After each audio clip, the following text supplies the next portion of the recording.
Hello students, good morning students. हमने पिछली class के अंदर एक्सरसाइज 8.2 का क्वेश्चन नंबर 2 तक सॉल्व कर लिए थे। अब आज हम क्वेश्चन नंबर 3 पे आते हैं। ये क्वेश्चन नंबर 3 में आपको क्या दिया हुआ, यदि tan a plus b equal to √3 और tan a minus b equal to 1/√3 दिया हुआ आपको, तो आपको इसमें a और b की वैल्यू याद करनी है। ठीक है, लेकिन इसमें आप एक कंडीशन दी हुई है, दिया हुआ है कि a प्लस बी, ठीक है, इज ग्रेटर देन 0। मतलब a और b का जो वैल्यू है उसको ऐड करने पर इसकी वैल्यू 0 से बड़ी होगी, परंतु 90 डिग्री से कम या उसके बराबर हो सकती है। मतलब a और b की जो आप वैल्यू याद करेंगे उन दोनों कोणों का योगफल या तो 0 से तो बड़ा होगा, लेकिन 90 डिग्री से कम या 90 डिग्री के बराबर हो सकता है, इसका a और b का योगफल। ठीक है, इसके अलावा आपको ये भी दिया हुआ है कि कोण a is greater than b, कि a का मान बड़ा होगा b से, मतलब b का मान कम होगा तो a का मान ज्यादा होगा। ये एक तरह से आपके लिए संकेत है। ठीक है, आपको सॉल्व करने से आसानी होगी, ताकि आप अपना आंसर चेक कर सकते हैं कि साहब वास्तव में ऐसा आपको a और b का मान प्राप्त हो रहा है या नहीं हो रहा। अब आपको दिया हुआ क्या देखिए, आपको पहली कंडीशन दी हुई है tan a plus b equal to √3 और दूसरी आपको दिया हुआ tan a minus b equal to 1/√3। ठीक है, इन दोनों से आपको a और b की वैल्यू याद करनी है। ठीक है, अब देखिए हम पहले लिखते हैं प्रश्नानुसार, आपके क्वेश्चन के अनुसार आपको दिया हुआ है tan a plus b equal to √3। ठीक है, अब आप बताइए कि tan की लाइन में, यहाँ पे tan दिया हुआ, तो tan की लाइन में, ठीक है, √3 किसका मान होता है, तो हम कहेंगे tan वाली लाइन के अंदर √3 है वो होता है tan 60 का मान। इसका होता है tan 60 का मान। यहाँ पे अगर हम tan 60 कर दे तो कोई फर्क नहीं पड़ेगा, क्योंकि tan 60 की ही वैल्यू है √3। इसको वैसे लिख कर सकते हैं tan a plus b equal to tan 60। ठीक है, इसको हम tan 60 कर सकते हैं। ठीक, अब दोनों पास tan आ रहा, tan से tan कैंसिल हो जाएगा और आपके बच जाएगा a plus b equal to 60 degree. ठीक है, ये आपकी फर्स्ट इक्वेशन हो गई, मतलब पहला समीकरण बन गया। ठीक है, अब देखिए इसी प्रकार आपको दूसरी कंडीशन दी हुई है tan a minus b equal to 1/√3। ठीक है, अब देखिए, अब tan वाली जो लाइन है उसके अंदर 1/√3 किसका मान होता है, तो हम कहेंगे ये tan 30 का मान होता है। ठीक है, इसके स्थान पर हम tan 30 कर दे तो कोई गलत बात नहीं होगी, कर सकते हैं हम, क्योंकि tan 30 का ही मान है ये। तो यहाँ कर सकते हैं हम tan a minus b equal to tan 30। ठीक है, क्योंकि ये tan 30 का मान है। ठीक है, कोई दिक्कत है, क्योंकि आपको यहाँ tan दे रखा है, इसलिए आपको tan वाली लाइन में ही ये मान देखना है कि tan वाली लाइन में ये मान किसका होता है।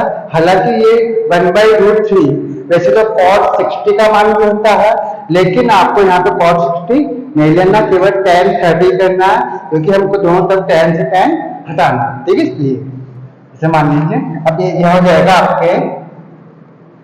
आपकी जगह यहाँ पर a minus b equal to 30।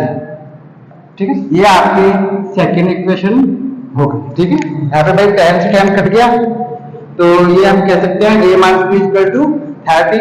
वैसे यहाँ पर tan से tan हम कैंसिल कर देंगे तो क्या हो जाएगा, a plus b equal to 60। ठीक है, तो आपके पास दो इक्वेशन हो गई। अब इन दोनों इक्वेशन को, इन दोनों समीकरणों को आप चाहे तो विलोपन विधि से या प्रतिस्थापन विधि से, किसी भी विधि से आप सॉल्व करके a और b का मान ज्ञात कर सकते हैं। ठीक है, अभी हम कहेंगे यहाँ पर समीकरण फर्स्ट और सेकंड दो से, हम इनको अभी विलोपन विधि से सॉल्व कर रहे हैं। ठीक है, अब देखिए यहाँ पर है a plus b equal to 60, ये तो आपके पास है फर्स्ट इक्वेशन, और दूसरी इक्वेशन है a minus B equal to 30 degree. ठीक है, ये आपके पास है सेकेंड इक्वेशन। अब इन दोनों इक्वेशन के अंदर अगर हम ऐड कर दे, जोड़ कर दे, तो यहाँ पे b से b कट जाएगा, क्योंकि एक प्लस का b है, एक माइनस का b है। लिखेंगे जोड़ने पर, दोनों इक्वेशन ऐड करने पर, मतलब जोड़ने पर। ठीक है, जोड़ने पर, ऐड करने पर। ठीक, अब देखिए यहाँ b से b कट जाएगा, क्योंकि एक b प्लस में है, एक b माइनस में है। अब यहाँ पर a प्लस का है, नीचे भी a प्लस का है, क्या जाएगा 2a इक्वल टू 60 और 30 में जब हम ऐड करेंगे तो कितना जाएगा 90, हो जाएगा 90 डिग्री। अब हम a का मान ज्ञात करेंगे, जो 2 मल्टीप्लाई का ये डिवाइड हो जाएगा, तो जाएगा a इक्वल टू 90 अपॉन 2। जब 2 का डिवाइड करेंगे हम 90 के अंदर, तो आपको प्राप्त होगा 45 डिग्री। कितना प्राप्त होगा 45 डिग्री। इस तरह से आपने ये a का मान ज्ञात कर लिया। ठीक है, तो समझ में आ गया स्टूडेंट्स, नोट कर लीजिए। अब ये जो a का मान आपने ज्ञात किया है, इस मान को आप किसी भी इक्वेशन में, मतलब किसी भी समीकरण में रख करके b का मान भी ज्ञात कर सकते हैं। ठीक है, अब देखिए हम आगे देख लेते हैं।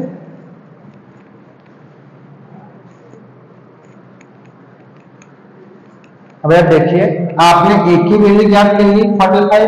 ठीक है, अब आपको b की वैल्यू ज्ञात करनी है। हम यहाँ कहेंगे a इक्वल टू 45 समीकरण नंबर फर्स्ट में रख देते हैं। ठीक है, इक्वेशन नंबर फर्स्ट में रखने पर जो आपकी फर्स्ट इक्वेशन है उसमें हम a की वैल्यू पुट करेंगे, तो आपको b की वैल्यू प्राप्त हो जाएगी। अब आपके पास फर्स्ट इक्वेशन मतलब पहला समीकरण क्या है भाई आपके पास, तो आपके पास है a plus b equal to 60, ये आपके पास फर्स्ट इक्वेशन है। अब a की वैल्यू यहाँ पुट करेंगे, इसमें रखेंगे a के स्थान पर, तो जाएगा 45 प्लस b इक्वल टू 60, तो यहाँ जाएगा b इक्वल टू 60 माइनस 45, तो यहाँ जाएगा b इक्वल टू 15 डिग्री। ठीक है, 15 डिग्री। तो इस तरह से आप कह सकते हैं, अतः हमने a की वैल्यू भी ज्ञात कर ली और b की वैल्यू भी ज्ञात कर ली। तो a की वैल्यू क्या प्राप्त हुई आपको, a इक्वल टू प्राप्त हुआ 45 डिग्री और b का मान आपको प्राप्त हुआ 15 डिग्री। ठीक है स्टूडेंट्स, कोई दिक्कत है, समझ में आ गया? मैं समझता समझ में आ गया होगा। नेक्स्ट क्लास में फिर मिलेंगे नेक्स्ट क्वेश्चन के साथ। नमस्कार।